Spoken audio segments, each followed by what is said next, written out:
Motorcycle Madhouse morning show now streaming over on Rumble and YouTube Monday through Friday at 8:15 a.m. Central Standard Time. What's up, everyone? How you guys doing? Welcome to the Madhouse, baby.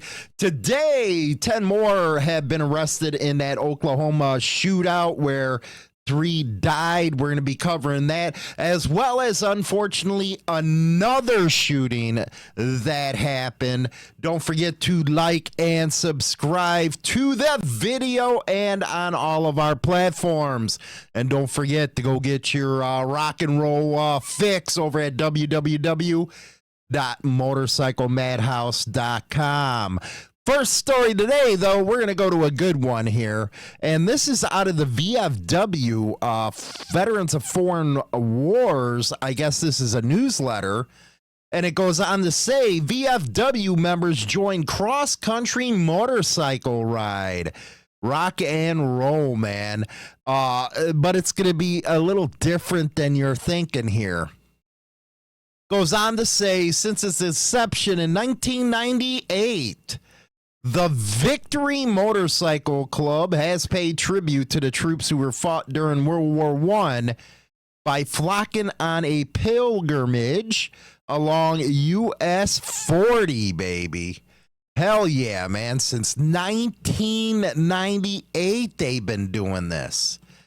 Goes on to say, each July, the Victory Riders comprise the veterans and civilians who share a love of Victory motorcycles and military history, roar down the 2010 mile transcontinental highway dedicated to American forces who fought during World War I.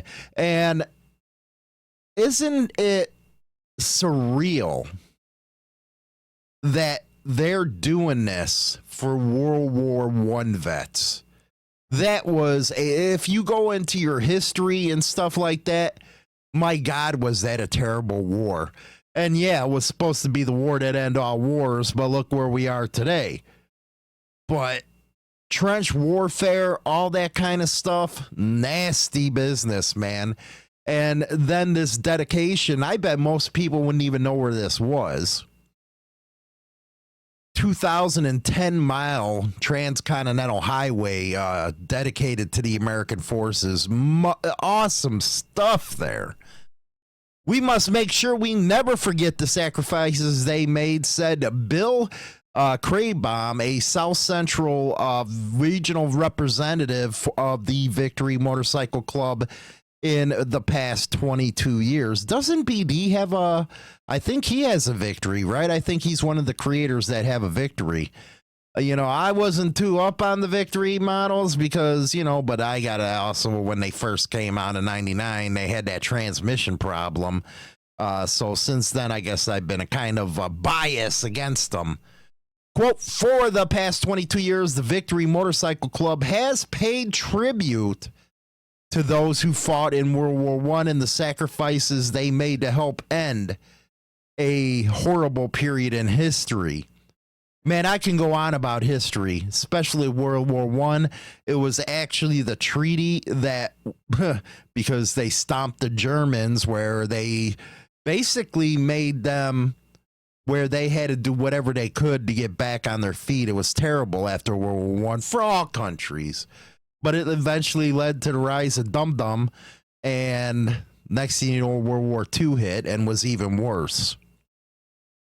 The 22nd annual V2V relay last year began on June 22nd in Staten Island, New York, and ended in San Francisco on July 4th. And I guess there was more than 100 riders from across the world. Kick ass. The direction is reversed every year. Man, that just sounds cool as hell. It is now the ride is comprised of 13 legs with scheduled rest stops and designated street and hotel locations. Each leg captain is appointed to ensure strict safety rules, and each morning the baton gets passed. Man, I'd love to do something like this. Did you guys ever go on this ride? Let me know in the comments. Quote, we make sure to coordinate the various steps along the way to pay tribute to the monuments erected with the names of service members from the particular area we are in. This also allows some riders to ride through the whole length or allow others to ride legs that suit their specific schedules. And then it goes on about the different posts that were involved in this ride. I love it, man. I really want to do a ride like that. What I have to ask, what was the longest ride that you've ever done? Was it a coast to coast? Was it the United States to the tip of Brazil, or South America? Now that's one I'd really want to do. From the U.S. down to the tip of South America. I have to get a hold of Scooter Tramp Scotty. I have to see if he did that one. Dude rides everywhere, camps out wherever he wants. Cool stuff. Living life, man, to its fullest right there. My, it would be awesome to do something like that. I swear it would. Anyway, we're going to take a look. There was a shooting. And we're going to take a look at that sad state of affairs. Sad state of affairs. Off the top at 6:02 right now, one person is in the hospital after a shooting at a North Memphis motorcycle club. Here's a live look at the scene and everything we know so far from police. We know that the shooting happened a little before 4 a.m. this morning at Unbreakable Motorcycle Club and North Watkins and Brown. One person was sent to Regional 1. We don't know what their condition is at this time, but of course, we will keep you updated as we learn more details. And there you got that story right there. The next one, I'm sure some of the others have covered. They just did an arrest of 10 people down in Oklahoma. Yes, Oklahoma, in that bar shooting. It involved the Bandidos and the Homietos. So, sad state of affairs. Life was lost and all that kind of stuff. But yeah, they made an arrest in that one.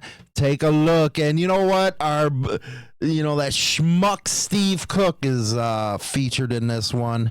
Yeah, I know. It makes me throw up too. Shootout at the Whiskey Barrel Saloon. This now makes 13 people arrested in connection to that shooting. There were multiple players involved in some type of way. Federal agents with the ATF, FBI, U.S. Marshals, and OHP, all assisting Oklahoma City police, cracked the case of a deadly bar shooting. You'll remember early April, 3 people died at the Whiskey Barrel Saloon and several others injured after a biker gang shootout. There were several search warrants that were executed. Many people were taken into custody, arrested in connection to that homicide in some way. April's shooting sparked another deadly shooting across state lines while members of the Bandidos motorcycle gang were traveling for the funeral of one of the victims of the Whiskey Barrel Saloon shooting. The nation's leading expert on biker gangs told us back in April he hopes law enforcement can end what he calls organized crime. This is something that one would hope is getting the federal authorities' attention. These are racketeering style crimes that these gangs are involved in. These are territorial disputes. They are, killing one another over territory and over a patch. The 10 recently arrested now face charges for accessory to murder, gang-related offenses, and conspiracy to commit a felony. It's like that guy never stops. Runs to the nearest camera, this Steve Cook guy. He don't have a life. I'm sorry, he don't have a life. He's always looking for the acknowledgement. I don't know, man. That's your news for this morning. We're going to go to the second half of the show right now with China Doll. If you do not know, it's the Motorcycle Madhouse show over on YouTube. And, of course, it streams live on the radio station.